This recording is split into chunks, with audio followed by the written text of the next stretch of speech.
I remember it all like it was yesterday. The blue skies, the busy town, and most importantly, the forest that surrounded my town. But those days were the days before the disaster struck. Now all the memories I have of Manaus are seeing factory upon factory everywhere I turned and the empty streets. I think that's what hit me the most, seeing the streets empty.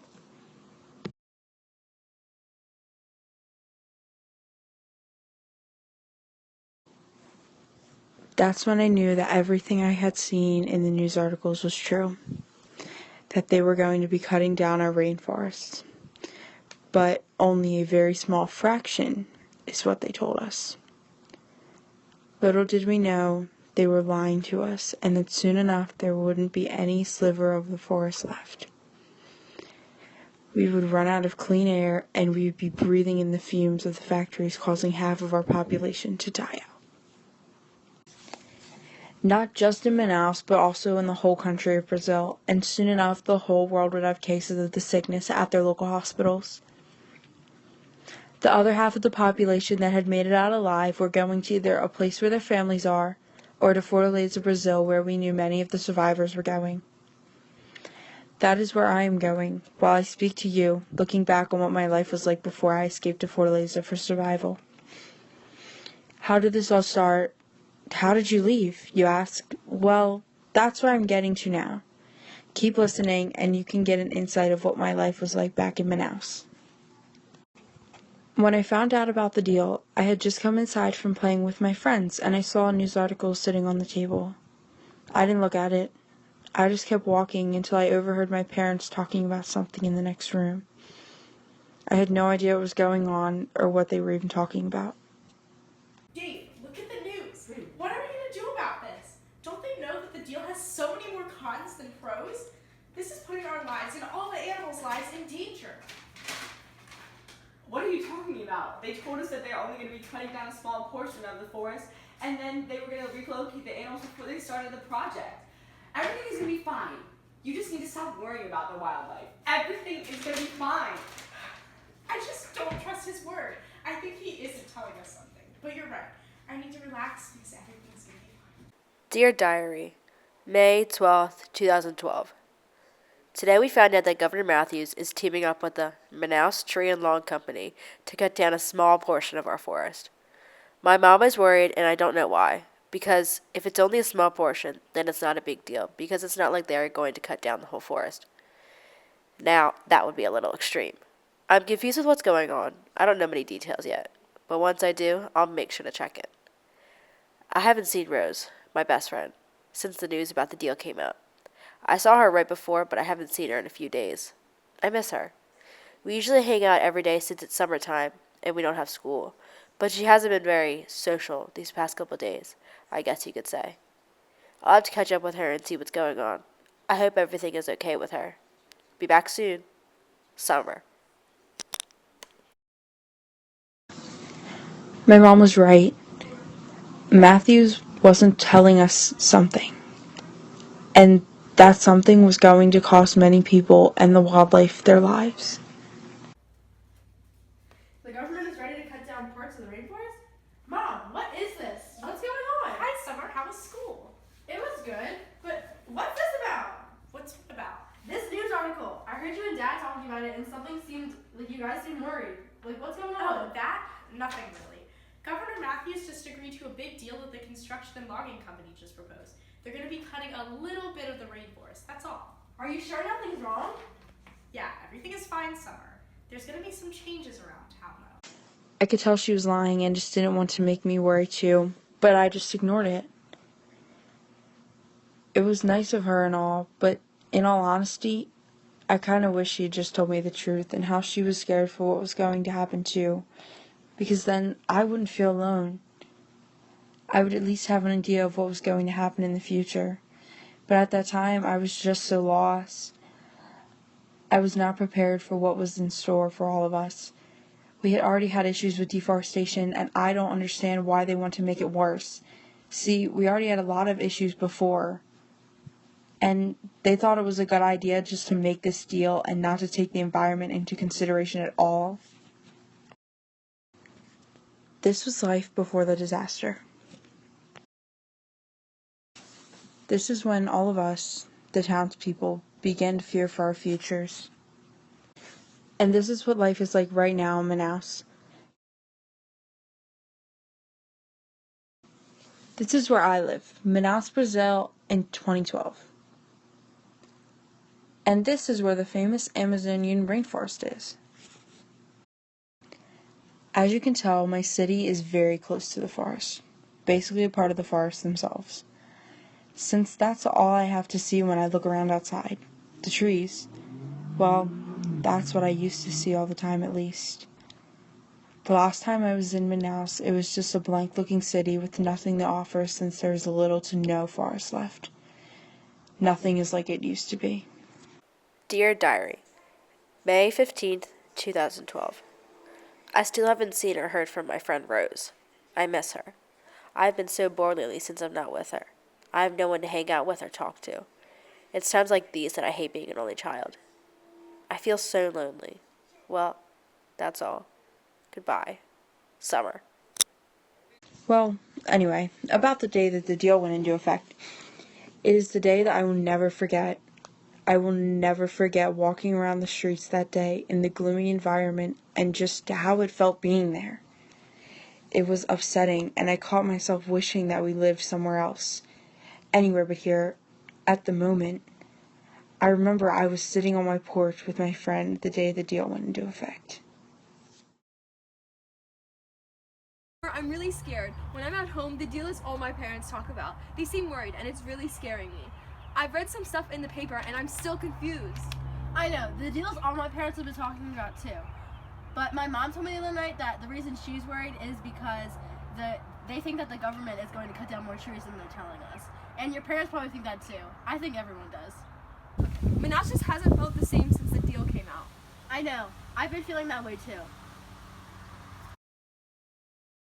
Dear Diary, May 17th, 2012. I finally got to see Rose again a couple days ago. She was out of town visiting her cousins for a couple days. That's why she hadn't asked to hang out or anything. We talked about the deal. She said she was really scared and concerned. I am too. I'm scared for my future, but I'm trying to be positive. It gets hard to stay positive though when everyone else around you is scared. Rose moved away today. I didn't even get to say goodbye. The last time I saw her was a couple days ago. Everything just hasn't been going very well lately. And you can't forget about the deal, too. These past couple days obviously haven't been very good. I don't even know where Rose moved away to. All I know is that I miss her so much. Well, hopefully I'll be happier in here next time I write in here. Summer. It had been 2 weeks since the news that the deal was happening had been released, so everything was moving very quickly. The streets of our town seemed to be getting emptier and emptier every day because people were trying to leave Manaus as quickly as they could. But Governor Matthews cut off the traveling routes that exited Manaus for the time between when the deal became public and when it went into effect so that people would stop leaving. He didn't understand why we were scared. He thought that everything he was doing was okay, and that was when I was scared the most, because deep down I had realized that since he thought that this was okay, he might never stop. He didn't have a boundary. All he cared about was the money and what he was going to get for each tree he cut down. They promised that they were only going to take a certain portion of trees out and they would be finished. And we all trusted their word, or at least we tried to. We tried to ignore our fears, but we were very hesitant, at least those of us that were still here. But we trusted them nonetheless. If we could go back, I know all of us would change our minds and probably try to go and do something to stop Governor Matthews. But at the time, we didn't know that he was lying to us. We had feelings in our guts that this might not turn out well, but we thought that it can't get very bad. Someone will stop him. But his lies would lead to the deaths of millions of people. I walked inside one day, and I saw a news article sitting on the table again. This one titled, "The Rainforest is Disappearing." This confirmed that my nightmares were turning into a reality. It talked about how many trees were actually being cut down, and as you can see, it was way more than the amount of trees that we were originally told was going to be cut down. Matthews and the Manaus Tree and Lawn Company also lied about relocating the animals before they tore down their habitats. They just left the animals in the forest while they were destroying them. Them doing that killed over half the wildlife population. Dear Diary, August 20th, 2013. As you can tell, it has been a while since I've logged in here. I lost my book for a while, but happened to find it the other day. A lot has been happening, but it feels normal now. It's all the government control and sometimes feeling like I have no voice. None of us do. Because Governor Matthews is not listening to us and our concerns. Something he had promised he would do when he ran for office. Today I read the news article, like I do from time to time if the title makes it sound interesting. As I was scanning through it, a few things stuck out to me about what was happening. It said that the animals lay dead on the road and that there isn't any part of the rainforest left. When I walk outside, all I see are stumps of trees and factories being built. I can tell the air is different. It feels gross in my lungs when I have to breathe it in. Breathing in the fumes feels like breathing in hot air nonstop. I want to get out of this place. I just don't know how. See you soon, hopefully with better news.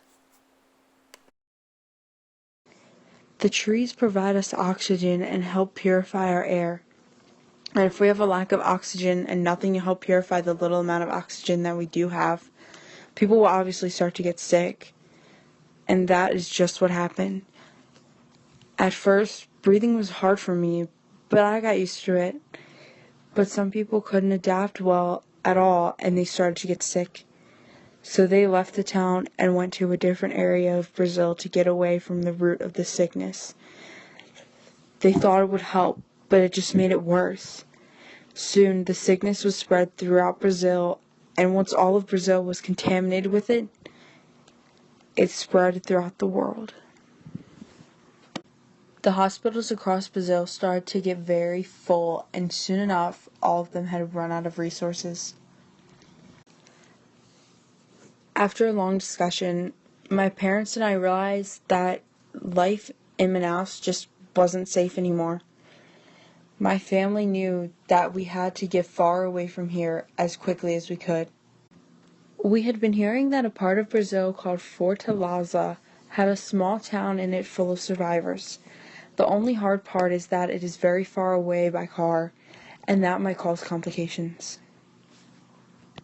My family decided that we needed to try and get there as soon as possible, so we started to pack our bags, and we left.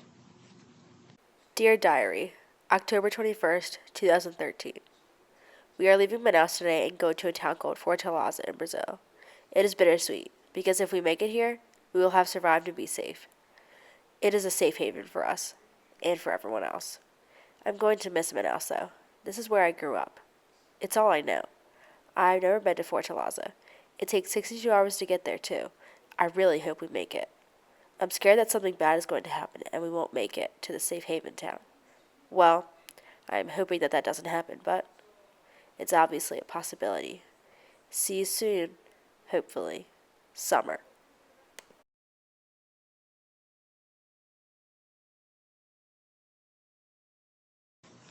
That's where we are in the story so far. That's the point where I am right now. Finally getting away from the town that caused me so much pain and confusion feels so good. Only 60 more hours left of driving until we make it to Fortaleza. See you in Fortaleza. Hopefully.